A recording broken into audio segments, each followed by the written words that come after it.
9 persons, including former Minister Langpuk Lakpam Jayantakumar, who had multiple successful terms as an MLA from Kishangthom Assembly constituency, have joined Indian National Congress (INC). They were formally welcomed at Congress Bhavan by party leaders.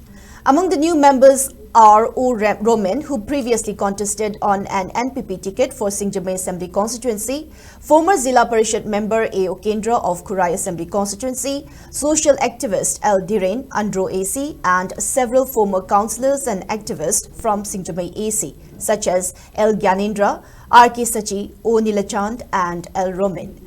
During the felicitation, AICC Secretary and Northeast in charge Christopher Tilak highlighted the impact of Rahul Gandhi's Bharat Jodo Nyay Yatra, particularly in Manipur and the northeastern states. He noted that the Congress had won both Lok Sabha seats in the state, and he expressed confidence that the new members would help in defeating the BJP. CLP leader Okram Ibobi criticized the current state government, particularly in its handling of the war on drugs. He claimed there was no public trust as arrested individuals were allegedly being released and some police personnel were found involving in drug trafficking. Mentioned about ED summons to MPCC President Meghachandra, Ibobi stated that Congress leaders had faced similar pressures in the past.